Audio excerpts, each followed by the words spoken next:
This is the Lean Builders Hoots on the Ground podcast with absolutely, positively no bullshito.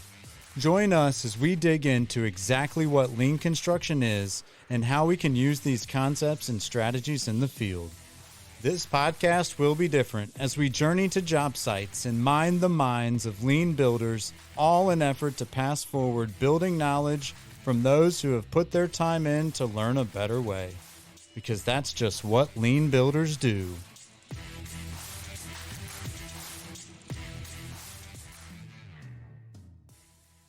What's up, y'all? Adam Hoots here, the lean builder, Hoots on the ground with no bullshito.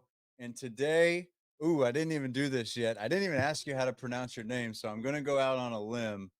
I got my man Matt Ohley today. Ohley, you was close, Ohley. brother. No, You was close. Ohley. None of that Yeah, stuff. Ohley. that's unique. Never heard that before. I sense a bit of sarcasm. This is going to make the conversation even better. How about we just stick with Matt? Matt, say what's up to the people, man. What's up, everybody? I am so freaking excited for this conversation because I have noticed you pop up out of nowhere on LinkedIn and with some powerful stories, man. And I want to dive into those. I want to dive into so much here because you have a ton to offer our group and just what we talk about. But first, I just want to, because I personally don't know you very well. So I'm going out on a limb here with, hey, just come on the podcast. But again, I just connecting through your stories. I like the feelings that you bring up in me. I cannot wait for this conversation. But let's get started with just a little bit about who you are, Matt. Take us down Matt's journey, Matt's road. Who are you as a person? How long is this podcast? No, I'm kidding. However I'm long kidding, you man. want, baby. No, man, who am I as a person? I'm just a regular human being, man, that, like most human beings, have had significant struggles, trials, tribulations throughout life. Started in my teenage years.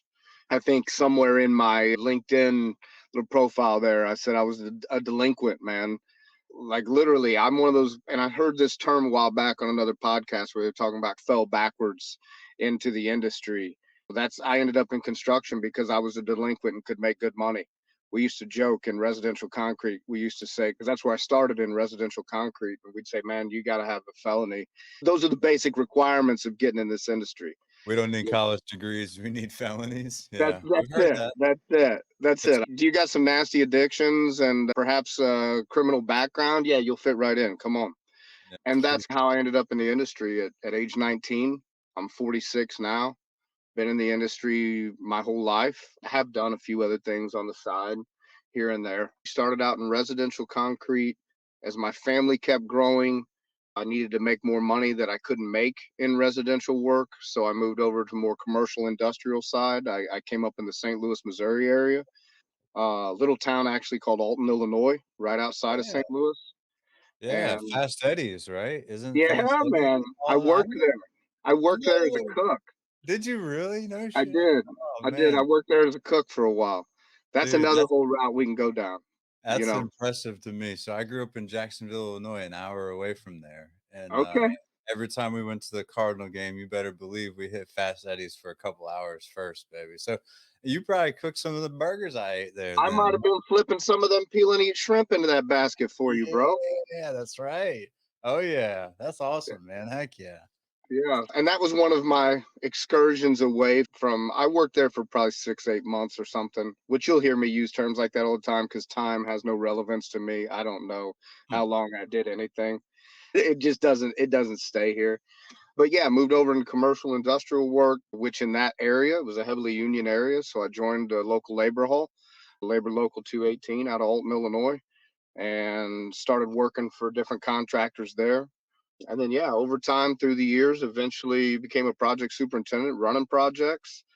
And now I manage operations, field operations for Ajax Paving Industries out of Tampa in the asphalt world, which is a little wild coming from a concrete background. There was always a little bit of tension here between it's Yeah. the asphalt and concrete boys. So now I'm managing, that's our primary, but we've got a few concrete crews and stuff like that. But I think I came to Ajax in 2019 as a project super and climbed the ladder from there to managing operations now here coming into 2024, at least operations in the field. That's my work history. I think my life history I think it's a common one, quite honestly, as far as being a tradesman, being somebody that works in the industry. I've struggled, man. There are a lot of people in this industry, and I'm going to say guys a lot of times, but gals too, because it's becoming more and more prevalent, and I'm all for it. I love that. I love it. But it is a male dominated industry. And dude, they get off work and go home and pound a 12 pack and maybe roll one up or something crazy. And maybe even beyond that. Hey, let's just be real here, man. Let's be real. There are a lot of guys in this industry. That's how they roll, that's how they operate.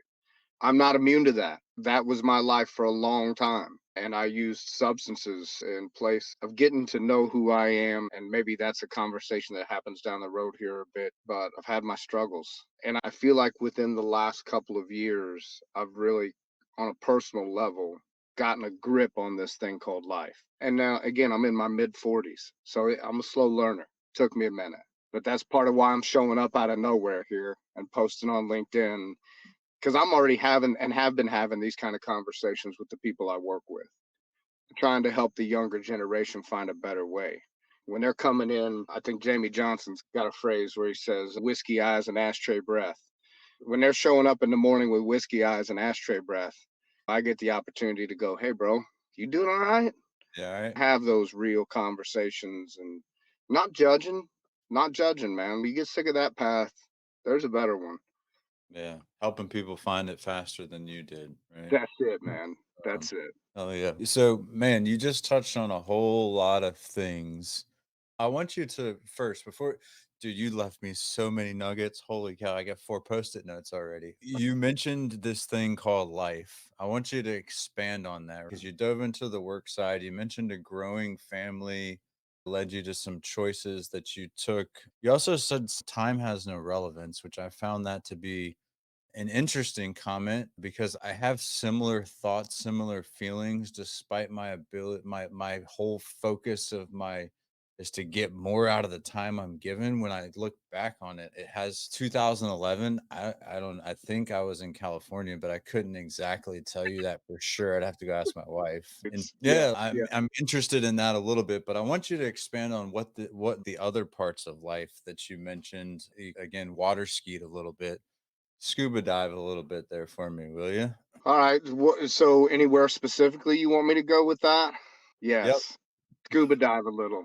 All Yeah. right. So I'll scuba dive a little bit into like my personal life. And so from 16 to 19, I spent about 2.5 years incarcerated in and out of different institutions. And at 19, I was what they called mandatory released because all my charges were juvenile. So in the state of Illinois, I was held in a juvenile facility, and at 19 they said you don't have any adult charges. That's the way the law worked at that point in time, is they said you got no adult charges, you're out the door. Mm. And no parole, no probation, nothing, just mandatory release, which is probably the only thing that kept me from going back, because that's how I kept going back. Because if I had anybody watching over my shoulder, I was jacking up on a daily basis. I was heading back, man. From there, I like about 2 weeks upon after being released, I met my wife, and I want to be cautious here because I don't want to put her business out there either. But let me just say that I have not always been the model husband or father. Yeah, that just the same. Yes, sir. Yeah, and man, I am really coming to understand that better all the time, but not in a sense Mm. of, dude, I'll go all over the place. You at some point in time, you gotta be like, bro, you're off track. Hey, come back here. I got Um, you. Don't you worry. I Yeah, got right on, right on. So talked about some of the substance abuse, which that was something that she had to endure. We had to. I was not a very present father for most of. Now, some of that was the long hours in this industry, and I was hustling, man. I was doing side jobs on top of working for whatever contractor I was. That's part of how we got down here to Florida in 2015. Is I'm up before the sun comes up and I'm stripping forms from something I poured over the weekend or after working my normal job. I'd get concrete ordered up and leave there, say 4 or 5 o'clock, go pour a sidewalk or a porch or some steps for some folks or something. And then I'm up in the morning stripping that, man, so I can go set up something else and working till the before the sun comes up till the sun goes down and I'm not home. But then when I was home, and this gets into the whole mental health, man, and how I've really, for me, I think found a better way, dude. The wheels were always turning. If I'm sitting at, it's the phrase, and I use this in one of my posts here recently because it's one I heard frequently is you're here, but you're not here. Like I wasn't present with my family. I was sitting in the same room with them, but my head was off on whatever kind of hustle, whatever the next stuff is, the job, what's going on there, whether it's as a project super or as a foreman, thinking through the next day's events. Again, I came from Yeah. concrete, so it's mud's going to be coming at 7 o'clock tomorrow morning. What, man, what have we forgot? Is everything where it needs to be? Because, you I've know, heard it yeah, I've heard it said you're presently living in the past or presently living in the future. Yeah, yeah, and man, that's a big, I would say that concept of presence, of being present in the moment, like the now, like right now, here, me and you. That is probably the biggest principle. I'm struggling to find the word, but that's my zone right now. yeah. It's the That's the most important thing in the world at this moment. Yeah. and this gets into the issue of time, and we can get real weird, man. We can get like real like Let's metaphysical, not like get too crazy. weird, but we could get a little weird. I'm okay with it. I'm cautious talking about it because people start getting a little. They start looking at you a little sideways. Come on, bro, where you at? But like the concept of time and what is it, and living Yeah, in the past or living in the future. I genuinely believe, and at least it was true for me. Most people are living in the past or the future. They're not present most of the time. And I think if people really sit with themselves and think about that, they can identify with that. There's studies out there that say that the average human being has anywhere from I've seen anywhere from low numbers 40,000 to high numbers 80,000 thoughts a day. yeah, I've seen that too. 40,000 to 80,000 thoughts a day. And here's the shocking thing, 90% of those are repetitive. That tells me that most people are either living in the past or living in the future, Yeah, and right? not taking action now. Yeah. Not taking action now, not being present now.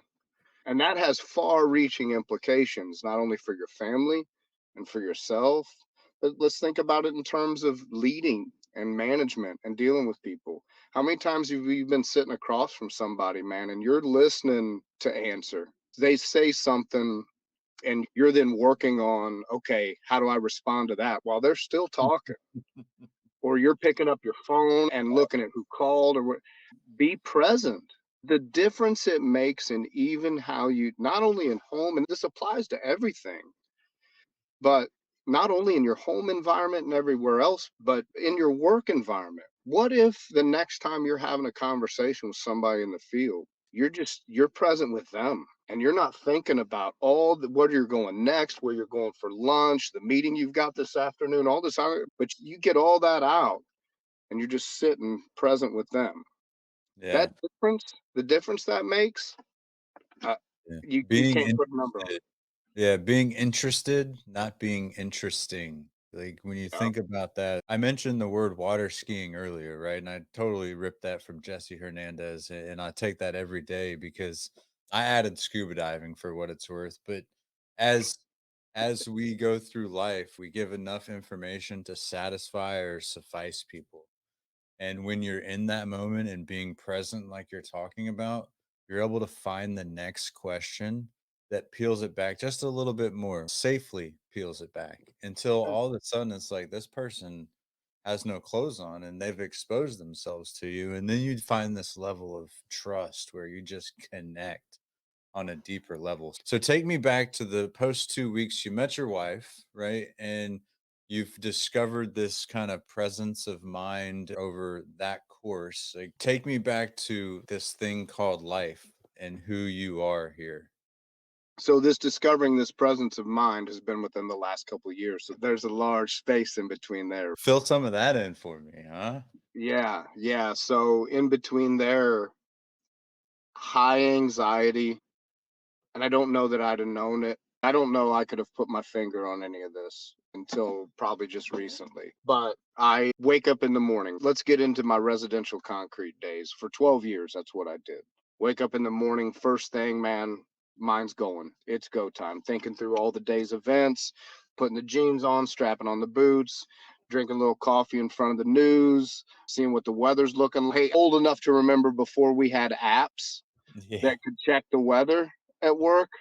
So I'm watching who's the local news guy I trust or Yeah. gal I trust, and I'm watching them because hey, I got concrete to pour today. Are there any storms coming in? So watching the weather, trying to plan for that, dude, and going out and full of piss and vinegar. Young guy, man, and I'm also a small guy, 5'6". I'm not Oh, a big dude. Never been a big dude. Look, there's this standard of masculinity, right? And this ties right in. It's tall, dark, and handsome. Use whatever phrases you want to use. I'm a short guy. I'm not a big guy. So I'm going above and beyond at work and doing stuff, lifting things at work and doing stuff at work that I shouldn't be doing and hurting myself physically because I got to attain to this standard. I know this looking back now. But I got lower back issues, bulging discs, spurs on my vertebrae. I got knee problems because I wore my body out yeah. trying to measure up and attain to an unattainable standard. That is a solid overview picture of that space and time. Is me trying to prove myself to the Got world around me and seeking external validation because I didn't have any self-worth. Which again, this is stuff I know now looking back. So I needed everybody to like me. I needed to be the best of the best. I was the go-to guy. I'm the guy they call when shit goes south. Yeah, Matt can fix this. I want to hear the story that resonates with you the most during that time period where you were like the dude, where you saved the day or you made something happen where it was impossible where you fulfilled that thing you were seeking. I think there's a few of them. One of them that I would say that I was pretty proud of happened after I got down here to Florida. But you got two sides of the road, and they had 8 barrels on a skew running underneath the road, drainage in between both sides. And I can't Yeah. remember how big they were maybe 5, 6 foot. It was like an 8 barrel run on a skew. Almost like a culvert kind of deal or Yeah, something. that's what I'm looking for. Okay. Yeah, Something yeah, like that. Yeah. yeah. So there's 8 of these things coming across the road in a new development. They're on a skew, and this is FDOT work. And the specifications is pretty intricate the way they got to be built. There's head walls. We were putting head walls on either side, Okay. and these head walls had to have a certain, like there was an angle on them where the barrels are already skewed. The head wall itself has got to have a chamfer, a 6-inch chamfer all the way around each barrel, and those need to be on like a 45-degree angle. Like it was pretty nasty Mm. what had to be done here. There'd been a crew there before that had jacked some stuff up. So I came to work on this project and getting in the plans and looking at the specs. And I'm like, all right, here's what we got to do. And me and the team, man, of probably, I don't know, 4 or 5 guys built this head wall. And at the end of it, man, it was a work of art. Nice. And like the owner of the company I was working for at the time came out and he was like, damn, man, that's beautiful. Oh, I don't know if you or your viewers can picture this, but you've got 8 barrels on a skew under the road. So you've got to build a head wall on these things, and there's chamfer that has to be around each one, 6 inches deep at a 45-degree angle. Like it's intricate yeah. what has to be done there. And to pull that off and make it look good was pretty impressive. And then to come behind some other people who had started it messed up and have to fix what they had done, which concrete's pretty permanent. Yeah. So when you got to fix something in concrete, it's not easy, you Yeah, know. no doubt. Nice. I love that, man. Awesome story. Beautiful. So you mentioned this young Matt full of piss and vinegar, story after story of coming in, Superman saving the day. Now start to transition into that moment that it clicked, where that's not the goal. It's not sustainable. What was that moment? Is there a defining moment? You mentioned the last few years, like what changed? Have you reflected on that? Help me understand that part of the journey here. I noticed patterns in my life. Mm, When you're with somebody for 27 years, we've had our rocky times, and there's patterns there that I noticed in myself.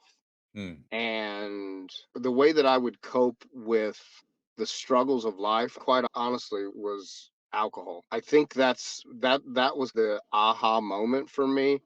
One day I woke up and was like, dude, you're 40 something years old, man, and you're still coping with life's problems like you're a teenager, like the same way you did in your early 20s and your 30s, mm. and it's not working. It's the definition of insanity. It's doing the same thing over and over again and expecting different results. And so I started seeing a talk therapist. I started talking to, and man, I've been down like the AA roads, been in rehab. I put myself in rehab in 2010 or 20. Did I just say 2010? Is that a year? Sure. That's like Um, way in the future. Yeah. well, Hopefully. time's relative, man. Right. Uh, I was just gonna say, don't worry, we'll edit that out, but we are not editing that out now. dude, I've lived it, man. Yeah. And I think the turning point for me, honestly, was getting real with myself and the fact that this pattern that I was living wasn't working. And then breaking past the stigma of talking to a therapist is weak or unmasculine or some kind of shit like that. And talking to a therapist, honestly, regularly, and having them help. Dude, I remember like the second or third time I'm sitting with this therapist and she says, you're classic ADD. And I'm like, what? And she goes, no, really. And I'm like, how can I be 40 something years old and just now be hearing this? And she was the same age as, she said, honey, they weren't diagnosing that stuff when we were kids.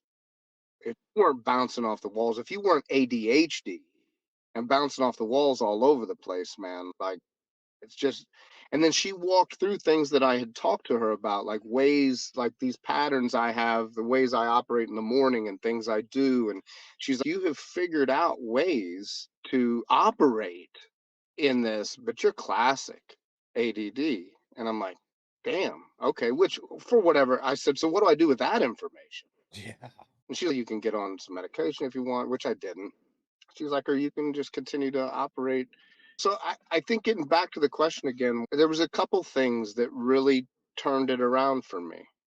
And that was recognizing this pattern that when things got tough, I would literally drown my sorrows in alcohol. And that wasn't fixing anything. Mm. And then taking the hard steps of I need to talk to somebody. I need to talk to a professional, somebody that understands the human psyche and understands human behavior and can help me look inside and see what's going on here.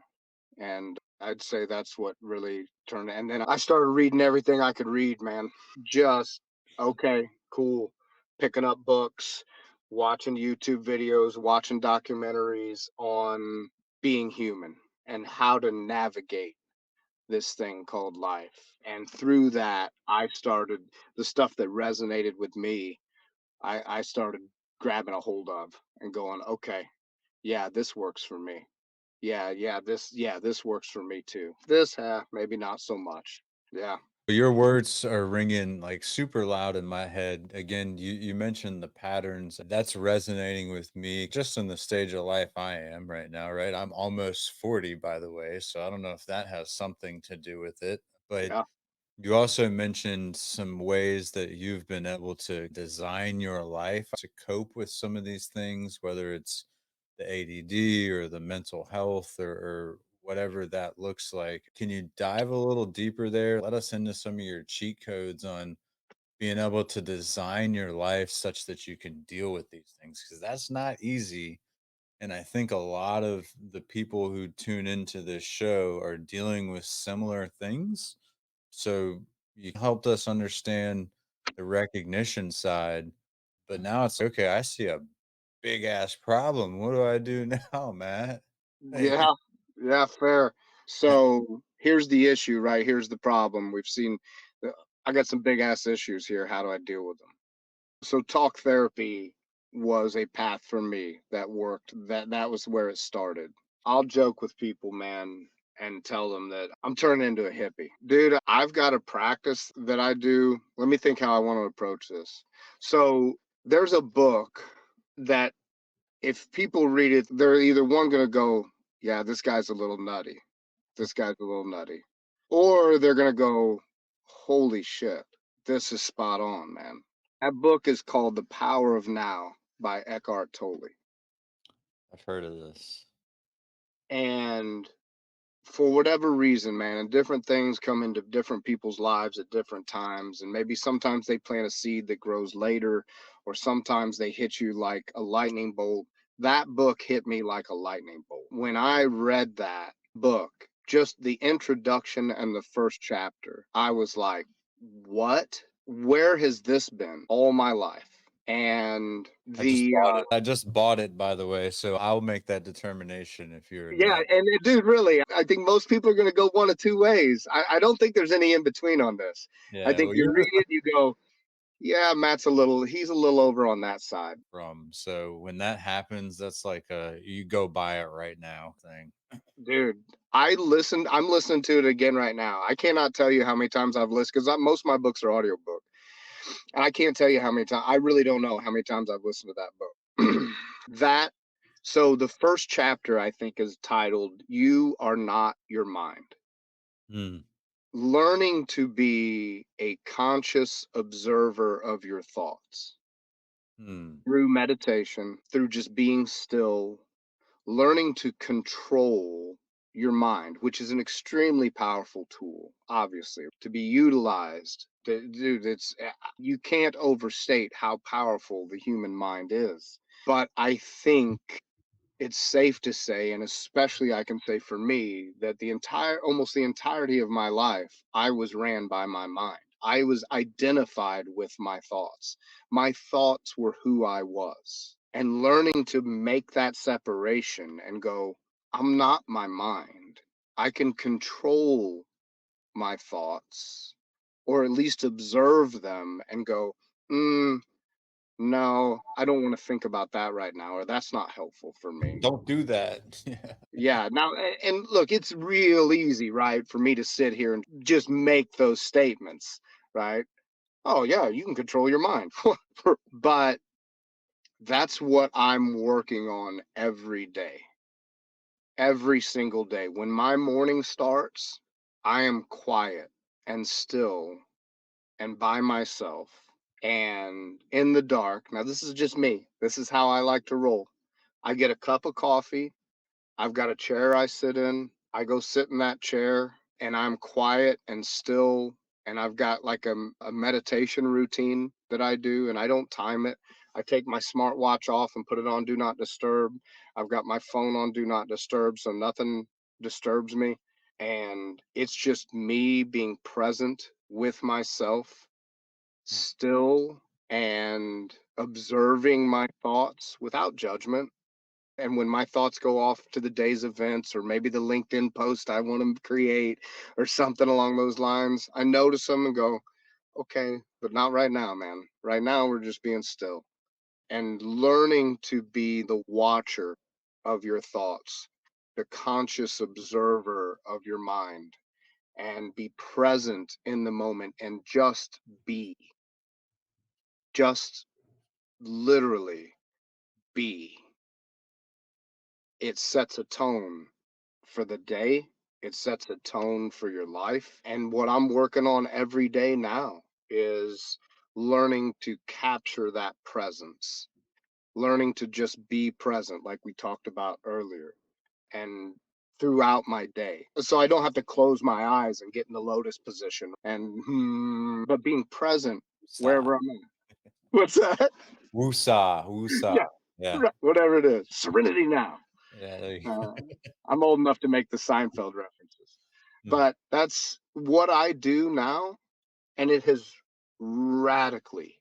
Words cannot capture. The English language fails to capture the radical paradigm shift that has taken place in my life Hmm. once I came to grips with this concept that I didn't have to be controlled by this hamster wheel in my head, but that I could make a separation there and absolutely utilize my mind for all the stuff we do every day, but I didn't have to be controlled by it.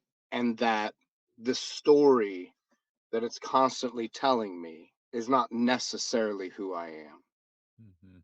Does that make sense? Does that I sound mean, wild? yeah, I mean, you're unlocking a little bit of a code for me. I've heard a lot of people talk about reflection. I've actually even been told in the last couple weeks, man, you would benefit from some really deep reflection. I sit in my thoughts. I let them roam and let them explore. I guess when you mentioned the I am not my mind, like that really connected with me. And then you mentioned the ability to control your mind. And I don't know about that, but then you start thinking about it and it's a practice. Like in order to control my hand, like I can practice and to get more skills, I practice that more often. And the brain, the mind is a very similar Yeah. tool, right? It's a piece of your body. And so through intentional strategic practice, I think, yeah, you can start to control. So I guess I say all that to say we're venturing into some foreign land for me a little bit. So I want to preface you with that. So you might have to guide me a little bit here on your first podcast, by the way. Yeah, man. And Yeah. so I hear you saying, okay, I sit in a room. I don't know how long it is because I take my watch. Is it an hour? Is it 10 hours? Is it 20 No, minutes? no, man. So I get paid to do a job and I got to do that job. Oh, yeah, that. Yeah. You know, you know what I mean? So my mornings start early Take me through because, a morning. Give me yeah, some practical steps, right? Like, sure. For me, my alarm goes off at, I hear you saying, okay, I sit in a room.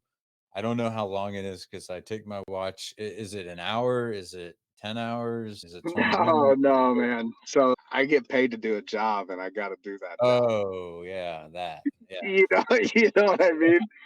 So my mornings start early Take me through because, a morning. Give me yeah, some practical steps, right? Like, sure. For me, my alarm goes off at 3:30 a.m. okay. because around 6 a.m. or so, I want to make sure I'm available. We have night shifts, we have day shifts, and people will get a hold of me before 6 a.m. I am comfortable presently with making sure I'm available at 6. Let me put it that way. Got Though it. I can be, though I am, my phone stays on because again, we have night shifts working, we're doing road work. My phone is on, ringer on as I sleep, and it's rare, but I'll get a phone call in the middle of the night if something goes real sideways. But my alarm goes off at 3:30 a.m. I hit snooze. I don't know how many times, dude. I'm not Jocko Willink. That guy's a beast. No You know? snooze. Yeah, yeah, You're yeah. I'm not. lazy. Be Discipline disciplined. equals freedom. Like, and I love him. I absolutely love him. But No. I'm not Goggins and I'm not Willink, man. When my alarm goes off, it's snooze. Oh gosh, no. And I might snooze it a couple times, but then I get up, I walk out into the kitchen, I make myself a cup of coffee, I sit down in my chair, which is what I'm doing presently. I'm trying to figure out how much I tell you what really goes on Hey, here. man, I need to know, and if we need to take some of this offline, I'm good with that too. Yeah, Always it, helping a brother. it changes from time to time, to be honest with you, man. Just how am I feeling? I'm gonna say that time in like quietness in meditation can be anywhere from 5-10 minutes to 30, 45 minutes, just depending on, I don't know, how in tune I am. I don't know how else to say it. Like, I give myself grace there. I've always been very rigid, which I think is another way of breaking patterns for me. Is I've always been very rigid in time. On time is late. I'm ahead of time to everything I got going. It's planning out how long is it going to take me to get there. I'm leaving 30 minutes early. I don't do that in my morning routine on purpose. I allow it to just be what it is. Mm. And so sometimes I'll sit there in my chair for 10, 15, 20 minutes, whatever it is. I don't keep too much track, but I know what time it is when I start my little meditation routine and what time it is when I stop. I think lately it's been somewhere around 15, 20 minutes is what it's been. But then sometimes, again, here's where Matt's a little off his rocker, right? Is I'll kick off the shoes and I go stand out in my side yard a little bit in the grass, because here's a wild, Matt's a little off his rocker. There's a documentary called Earthing, Yeah. has to do Yeah. with grounding and Being stuff like that. connected.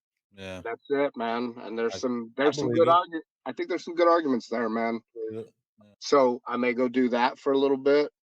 Mm. Um, Sometimes I'll take a cold shower. Yeah. There's all sorts of, was it Andrew Huberman? He's got a bunch of stuff on this. Rogan, you can find the stuff everywhere, right? Yeah. On the benefits of cold treatments and stuff like that.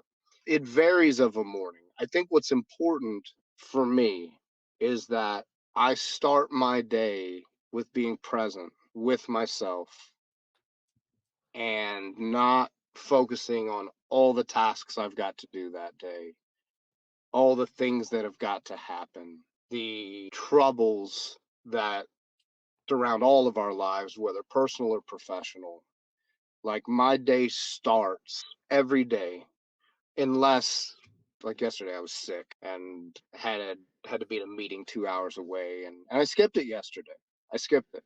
But almost every day, my day starts with quiet solitude and some breathing techniques. I do like some polyvagal breathing that has been shown to seriously calm the nervous system. Again, there's all sorts of information out there on this stuff. I've done a lot of research just personally for myself, and then picked up the stuff that works for me. I tell you, a great book, as I'm name dropping stuff out there or whatever. Corey Muscara has got a book. I think it's Muscara, I believe. Corey Muscara's got a book called Stop Missing Your Life. Hmm. And it's really an introduction, a very practical, down to earth introduction to meditation. And that was extremely helpful for me to really, because, dude, if you'd have asked me 5, 6 years ago, hey man, you meditate or anything? Get the fuck out of here, man. What? Like, dude, I was your stereotypical tough guy, machismo, getting shit done. Just I was your stereotypical construction worker, Yeah. blue collar guy. My wife, so funny. Like my wife has said, I can see a construction worker from a mile away in Walmart, wherever. The Yep. way they carry themselves is all the same, all the Mm. same. How's that make you feel?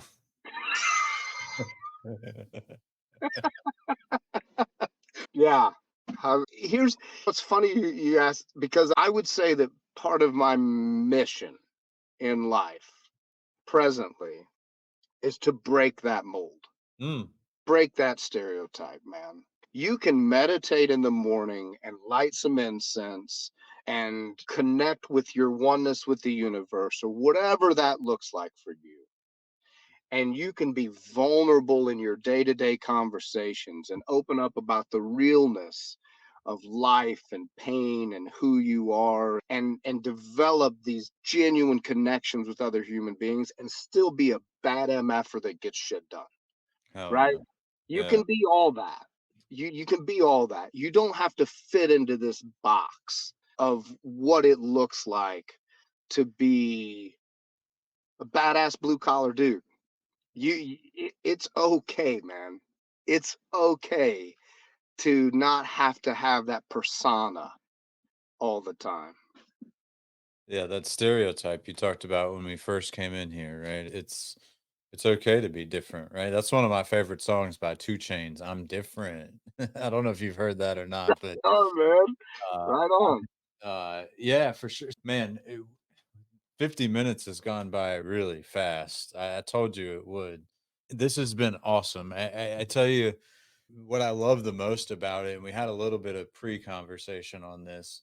we didn't really use the words mental health at all, but we talked pretty much nonstop about that side of the business.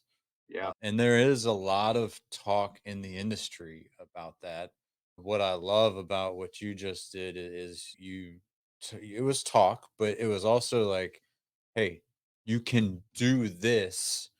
And then, so help me connect those two. That's what I'm after. Is okay, great. You reflect, you meditate, you stand barefoot in the yard, you take cold showers. Great. So what? Like, not to be blunt or No, I whatever. get it. So what? How does that connect to all this talk in the industry about mental health? What? So what? No, dude, fair question, great question. Thanks. Look, everybody's going to find their own path, right? When I answer the so what, I can answer it for me. Some people, this may not be their route. They go see a talk therapist. Hell, they may go see a psychologist or a psychiatrist or a psychologist. They may need some medication for depression or anxiety. Dude, no judgment from me all the way around on whatever you do to take care of your mental health. And I'm getting to the so what, I promise. I believe. Whatever you do to take care of that, man, good on you. I tell guys in the field, there have been multiple people that I work with that are now seeing a therapist because I've said, look, if you break your arm, you go to the doctor, right? If you break your finger, whatever, you're gonna go see a doctor. For some reason, the physical health side of it, that's yeah, everybody knows that. You're jacked up somehow physically, you go get it looked at. What about when you're jacked up here? Do something about it, man. Do something about it. Whether that's talk therapy, psychologist, psychiatrist, whatever. Whatever you do, EDMR, there's all sorts of great things out there. So the so what for me, my days are radically different than what they used to be. Radically different because I am not controlled by this now Mm, most of the time. Like I have not perfected this shit. I have not fair. perfected this, not I love even close.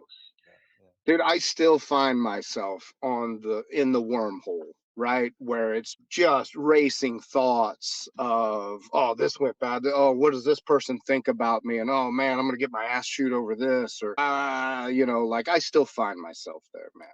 But it's less and less often.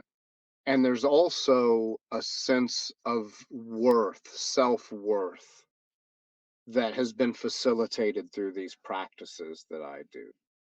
I am in and of myself worthy of being loved, of being respected. I make mistakes, I own them, and those around me are worthy of that as well. The so what for me is it puts me in a certain state. It helps me get grounded and understand just life is more. Life is so much more than what we do for a living. For the majority of my life, if you would have asked me who I was, I would have said, I'm a badass concrete man. I've poured more concrete than you've walked on. Dude, I had that. You want it done and it takes concrete to get it done, I'm your man. But that's who I thought I was. I identified with that. Nowadays, you ask me who I am, I'm a human. I'm a father. I'm a husband. I am an operations manager. I'm a friend. But I'm a human trying to navigate this landscape of life. And that's first and foremost anymore for me. And that's a radical mind shift. And so the so what, that's the so what is that the whole paradigm has shifted for me. And regardless of what path one takes to get there, and I mentioned several of those, maybe this whole meditation and reading Eckhart Tolle and Deepak Chopra and all these guys I'm reading and this weird, right, this weird metaphysical shit I'm getting into, maybe that's not your style. And that's Yeah. cool if that's not your style, man. No judgment from me, but do something different. You're so right in that there's a lot of talk about mental health. We used to say something in the field all the time. You'd get talking about a project you were getting ready to do or whatever, or like a certain task. We could do it this way, we could do it that way. And man, we used to mess with each other, be like, don't talk about it, be about Yeah, we say that in my house all the time. it. Don't Yeah. talk about it, be about it. Must be a Tampa thing. It must be, man. Don't talk about it, be about it, man. Yeah. Mental health. Don't talk about it, be about it. Put your hashtags out there. Talk about mental health. Do I believe that there is a mental health crisis both in our culture at large and within the industry? Absolutely, I do. Absolutely, I do. Do I believe that posting stuff about it can be helpful? Yeah, I'm doing it. I'm posting stuff about it. Do I think that? Yeah, but It be don't about stop there. It don't stop there. it. Yeah, be about it, man. Be about it. Do something for yourself. Yeah. Go get out. I posted the other day, like I went to breakfast by myself. Dude, it doesn't have to be radical. It doesn't have to be something crazy, but set aside time for yourself and get to know yourself. That's a big one. How about that Mhm. one? Yeah, huge. Who are you? Mm. There's the, you want to get on a want to have a little bit of existential angst.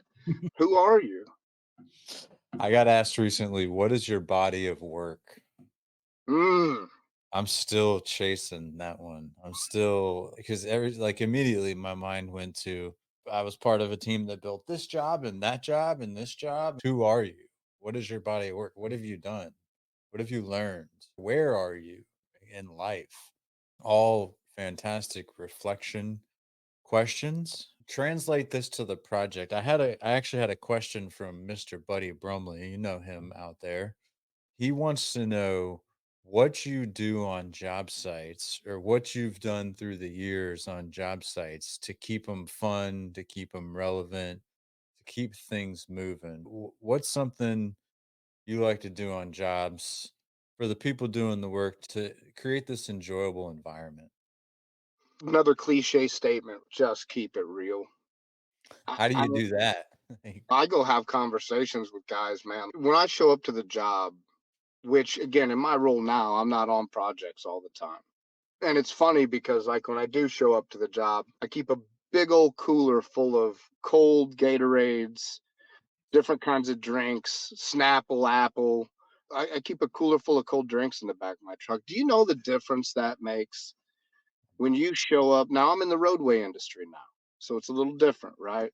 But when yeah, I show up to a job where guys we're milling and paving down a road, and I'm throwing them ice cold Gatorades on a hot day, that is such a small thing that has such a big impact. yeah, Dude, I'm thinking I can visualize them right now, man. I've got one guy in particular that anytime I show up on the job doing that, man, he's like, dude, you're the only guy that does this for us, man. I love you, man. Thank you. Like, it's a cold Gatorade, bro. Understand what these folks are going through every day doing this work. that Dude, shows you how low the bar is. Yeah. it is Or even a genuinely, sticker on a job will do it for the people. that's it. Get him a hard hat sticker, man. Get him a new dope ass hard hat sticker to throw on that thing, man. But it's meeting people where they're at. It's knowing who they are, knowing a little bit. Now, got over 100 folks in the field. I can't know them all personally, Yeah. but I try to get whatever info I can. If somebody tells me, if one of the guys on the job tells me about something they're dealing with, I try to put that in there somewhere.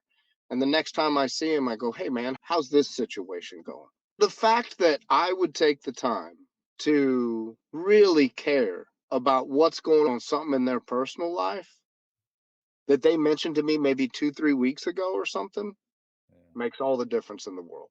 Heck yeah. All the difference in the world. That's the Hawthorne effect. The Hawthorne effect was an experiment in Illinois. I forget which town, which city, but they basically changed the light bulbs in a manufacturing plant and they got an increased production. And Hmm. so half of the researchers were like, that type of light is better and blah, blah, blah. And they were like, no. And so to test that theory, they changed the lights again to something else and production increased even more. And what they came to find out is when the workers realized that people were noticing them and trying to make the conditions they were working in better, they worked a little harder. It's called the Hawthorne Effect. Yeah, it's real and it happens. You just gave me a freaking awesome idea for moving forward with this podcast. I'm going to start spending, we're going to call it 3 minutes learning about the guest. Okay. And I'm going to start this right now, actually. I'm just going to ask you some random questions, like hot seat type questions for All right. 3 minutes. We're going to go back and forth.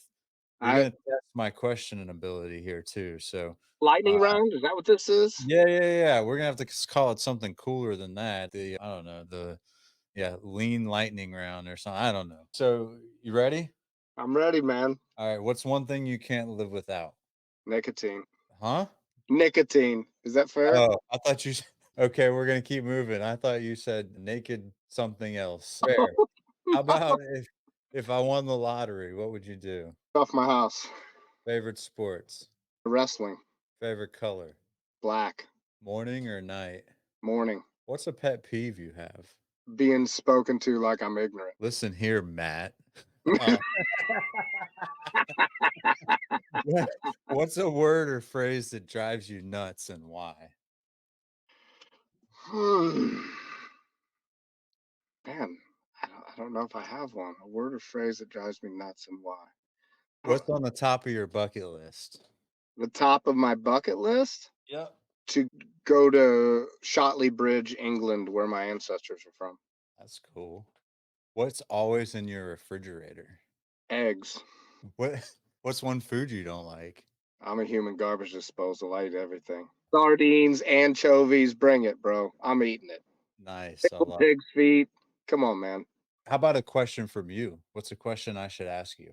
A question you should ask me? I'm drawing a blank here. We'll leave the show host to me, the hosting to me. Yeah, fair, dude. I don't have a podcast, man. Look, I can't be the buyer and the seller here, bro. I love I love it. I love it. Dude, this has been incredibly fun. I could probably go on for a while. I am going to start making that modification where, and what I love about it is when I do workshops, those are all questions. Ooh, I got one more for you. Those are all questions that go through my head, and I ask those as icebreakers. I never start a meeting without an icebreaker. I always start them 2 or 3 minutes early. I always try and get something out there and make every single person in the room talk before we get going on the topic. And you'll notice in your conversations with the people who you trust the most, before you dive into the meat of the conversation, it's always, dude, how's the kids? How's the wife? What about Yeah. this thing, that thing? And there's this level of ice breaking that happens before you get going on things. And to be intentional about creating that is important. And I've done a really bad job of that in this podcast. You made me realize that today. Ah, So thank you. I appreciate that, like way more than you'll ever know. The one final one that I wanna hit you with, and then I wanna ask you a closing question. Damn, I got 3 questions for you. So what's one thing you wanna learn inside and outside of work? inside of work, I love the technology side. We're getting more and more involved in machine control as Okay, far as paving and things along those lines. I would really like to dig deeper into that and understand that better. So that's inside of work. One thing I want to learn inside and outside of work, you said? Okay. outside of work. Outside of work, I want to learn how to be the partner my wife needs. And dude, like that sounds patronizing or like whatever, but that's genuine, dude. That's genuine. You talk to my wife or something before this podcast? Because you're like, I don't know what you're doing right now. I don't know if you're reading my mind or what kind of stuff you got going on over there. That standing barefoot stuff is working, bro, because you're like speaking into my heart right now. I need some help from you here very soon, I think. Oh, You're gonna be bro. hearing more and more. We need to find the people that can help us together. I'm not the guy. I'm Yeah. not the guy. But I bet you got a guy or gal. I could find a guy. That was not the answer I was expecting, but the answer I needed. You catch my drift there. Beautiful. So the stories on LinkedIn, I didn't even get there. That was like the first question I wrote down.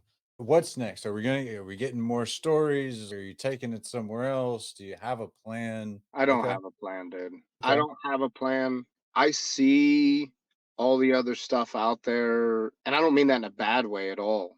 But everybody's got to check my website here. I offer coaching there. Buy this from me, that from me. They're DMing me, hey, you could this, that. I, dude, I genuinely just want to get the visual out there of what it's like to be a blue collar person in this industry and the struggles we face that are not unique just to this industry. But I really don't have I don't have an agenda outside of that. Now, do I got hopes and dreams of I like talking, man. I'm fairly good at engaging a crowd of people and tugging on the heartstrings, maybe not in a manipulative way. I don't mean it like that, but Mhm. helping people to get a real feel for whatever that topic is. Like, do I hope that someday I can do some of that? Yes. Yeah, I do. I hope it can go beyond the stories on LinkedIn some way, somehow. Do I have a 5-step plan to get there? No, I don't. No. I don't know. I don't know what I'm doing, man. I genuinely don't. I just got this itch to start posting. I don't have any other social media. And I don't have any desire to get any other social media. I've played that game, man. I've played that game, and look, no judgment from me, but for me, that's not it. It's not where I want to be. There's too much negativity and toxicity and stuff in those environments for me, man. But the stories are the stories. I'm going to keep writing stories because I got them for days. I had somebody come out to me, ask me a while back, they're like, dude, I'm afraid you're going to run out of stories. And I'm like, dude, 27 years in this industry? No, I'm not running out of stories. You just got to make sure you filter them appropriately. That's it. That's it. No, I got stories for days. I think of them all the time. They just come to Don't me. get banned. Don't get banned, baby. No, and I do. I got to filter them some way. And you've not like the last couple I've done, I've backed off some of the language a little bit because I do want to reach a broader audience with this. And some folks, my first goal, first and foremost, is really to connect with other tradesmen. And I think that's happening. There have been a ton of people that have reached out to me and been like, bro, you're telling my story. And I'm like, yeah, because it's my story too. Yeah. I get it. Dude, You I know? resonate so heavy every time I read them, man. I've literally had a tear in my eye just thinking about the time on the job I didn't help that person, or like I had the same scenario and walked away, or like it just they're powerful. And so Thank yeah, you, so man. I applaud you for those. And again, I'm so excited. You just promised to keep them coming. So Yeah, I'm gonna hold you accountable for one because like that. they're they let people into real life, right? Who knows what it's like 5 a.m. trying to wrestle a gate open with 6 cars waiting behind you. Like that kind of stuff is real. And it's 30 degrees outside and you're freezing and your fingers don't work to like all of this stuff is it's real. It is, So, man. dude, you're an incredible human. I Mm, know that we're gonna get on some kind of regiment here because I'm gonna make that happen where I can learn with you. I'm excited for that. I also want to get you involved with the old dog community. We've been doing what we called lean coffees for a while. I'm starting to just call them real talks. We get like 20 superintendents from different companies together, trades and GCs, and we just come together and talk once a month. That's getting more formalized in 2024. So I want to get you a part of that group. There's some badassery in there. So just I be like aware it. of that. I like We got to find more ways to work together to be around one another because I think the world of you, man, and I want to be in your circle. Thank Dude, you. that means a lot to me. It means a lot to me, brother, and I'm so genuinely appreciative of this. Truly, first time ever coming on a podcast, dude. When you reached out, this whole LinkedIn journey has been pretty wild for me, to be honest. And it's not like I'm look, I'm not some fucking celebrity or anything like that. But Got like to be, baby. dude, like the messages and stuff, like I just start writing these stories, dude. I'm just writing them. And like when you reached out, and of course, like I would think anybody does this. Like I go to your profile, I go, hey, who's this guy? Oh, snap, man. This guy's got like a podcast. He's got followings and stuff. Like he wants, oh man. And then other people like have reached out to me and they're like, you come on the podcast. And dude, I'm humbled genuinely. I say that in text back and forth, but I'm humbled and honored I am just a dude trying to figure this shit out too. I do not have it figured out, not in the slightest, but I'm trying to. I'm trying to. And I like what you said a moment ago when you said, learn with you. That's it, man. You quoted me earlier, and I'm gonna quote you earlier. You said, "I am worthy," talking about yourself, and so I'm just gonna say that back to you again before I ask you the last question.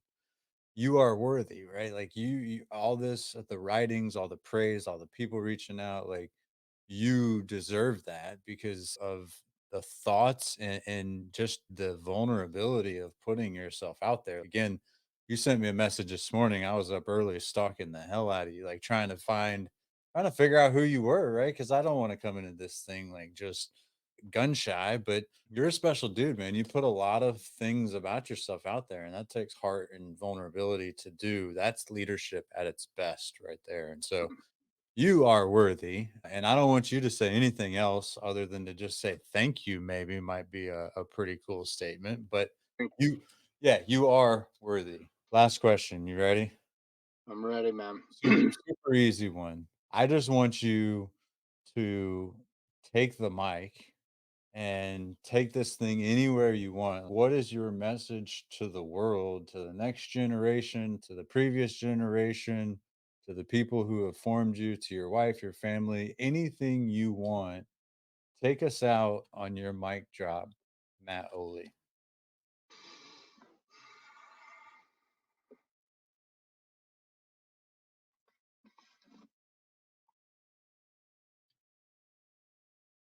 To anyone, you are enough.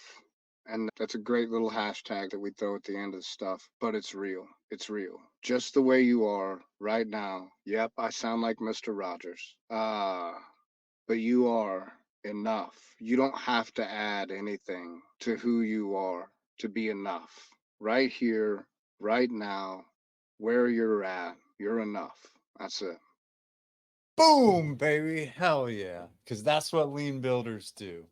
Matt, I appreciate you for coming on. I appreciate you for just opening up a little bit, letting us get to know you. I look forward to your next story and just getting to know you better, man. You're going to be hearing a lot from me. So brace yourself and just thank you. Man, thank you, brother. Truly. I appreciate it, man.